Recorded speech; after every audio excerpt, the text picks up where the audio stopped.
आपको ये बताना चाहते हैं कि संतों के सत्संग के बिना ये जीव कति अधूरा है, और सत्संग सुनने के बाद जो जीवन चेंज होता है, बदलाव आता है हमारे जीवन में, वो एक अनमोल होता है। तो सत्संग में जब हम आते हैं उस दिन हमारा बहुत ही पुण्य कर्म हमारे साथ होता है। नहीं तो इंसान साथ से निकल जाएगा, सत्संग में नहीं आ सकता, क्योंकि उसके माड़ी भाग, उसके जो अशुभ संस्कार उसको दबाव दे करके वहां से एकदम बाइकाट कर रहे हैं, साइड से ले जा रहे हैं, बाईपास कर ले जाते हैं। एक समय की बात है, हम एक जगह पंजाब के अंदर सत्संग करने जाते थे, सेकंड संडे को, द्वितीय रविवार को। दिन में सत्संग करते थे हम 9 से 11। तो उन जहां हम सत्संग करने जाते थे उन भक्तों का कोई रिश्तेदार आया हुआ था, अच्छी चंडीगढ़ के अंदर, उनकी चंडीगढ़ हरियाणा और पंजाब की राजधानी है, एक बहुत उत्तम शहर है, स्वस्थ शहर है। उसमें उसका अच्छा कोई व्यापार बिजनेस था, और वो किसी कारणवश वहां गांव में आया हुआ था।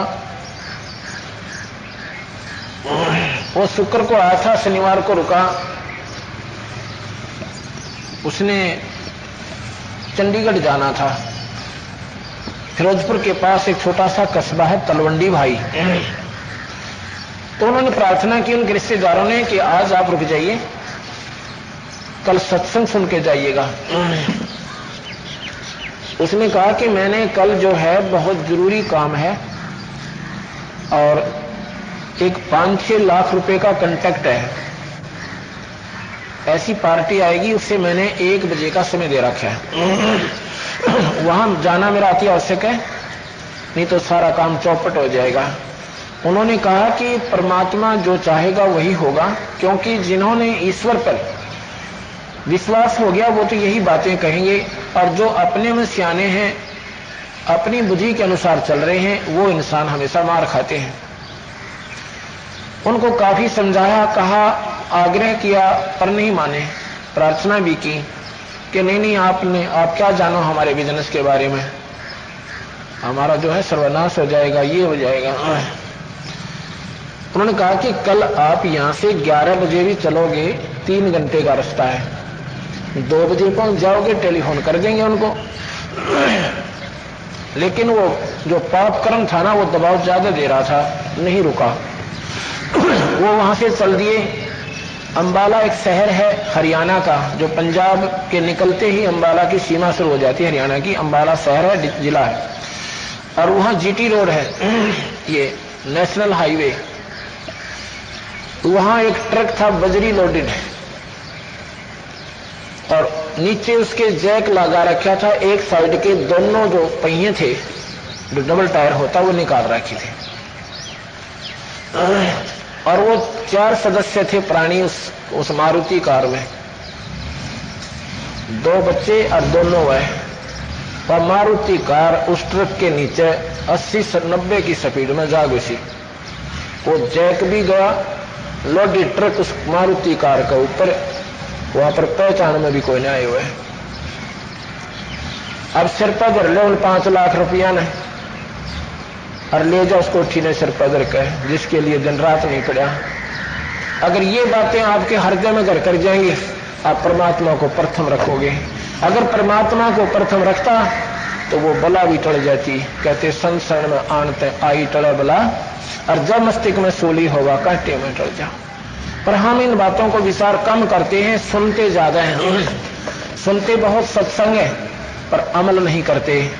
सत्संग का सुनना जब है जब आपके ऊपर उसका असर हो जाए, आप अपना जीवन बदल लें। सत्संग सुने, बीड़ी पीवे, हुक्का पीवे, मांस की टाल को ना पान चापे, और दारू पी ले। ये क्या सत्संग सुनते हो आप? आप सत्संग नहीं सुनते, आप ड्रामाबाजी करते हो। सत्संग सुनने के बाद हमारे विकार कम हो जाने चाहिए, हमारे अंदर कुछ बदलाव आना चाहिए, कुछ चेंजमेंट होनी चाहिए। अन्य व्यक्तियों में हमारे में बहुत अंतर हो जाना चाहिए, हमारा स्वभाव बदल जाना चाहिए। कोई गाली देता है, अपना सब्र कर लेना चाहिए। उससे कहते हैं आवत गाली एक है, उल्टे होत अनेक, कह कबीर ना उल्टी हो रह जाए एक की एक। आपको कोई गाली दे रहा है, क्योंकि वो तो पूरा जोर शोर से गुस्से में है, आप वहां चुप हो जाइए, बोलिए मत ना। एक देगा, दूसरी भी दे सकता है, तीसरी भी देगा, वह एक ही रहेगी। घनी ज्यादा जब होंगी जब आप उल्टी बोल पड़ोगे, फिर तो लट्ठम लट्ठा मुक्कम मुक्का और जान से भी हाथ धो बैठ सकते हो। गाली ही से उपजे, गाली ही से उपजे कलह कष्ट और नीच, हार चले सो संत है और लाग मरे सो नीच।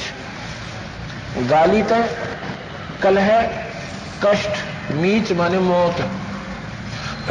गाली कलह का तो प्रथम गढ़ है ही, कलह होगी, और फिर कष्ट फिर है ही, कई दिन तक मनमुटाव बना रहेगा, या फिर इतनी भयंकर भी हो सकती है कि आपकी मृत्यु भी हो सकती है। मीच माने मृत्यु।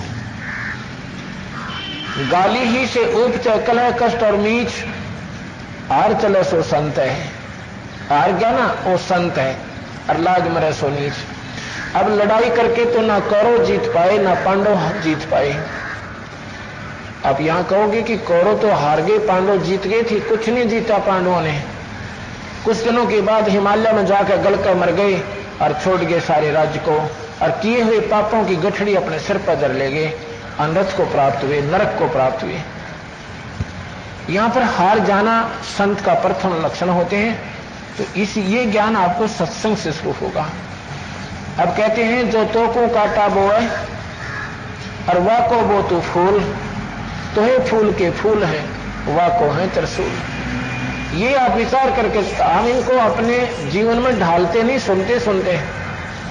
आपका कोई बुरा करता है, आप उसका भला करने की चेष्टा करके देखियो नाम लेने के बाद, वैसे भी, लेकिन उपदेशी होने के बाद जो कार्यान्वयन होगा वो ज्यादा जल्दी होगा। वैसे आप करोगे वो समय आने पर होगा, लेकिन नाम लेकर के आप ऐसा करोगे तुरंत आपको लाभ देगा।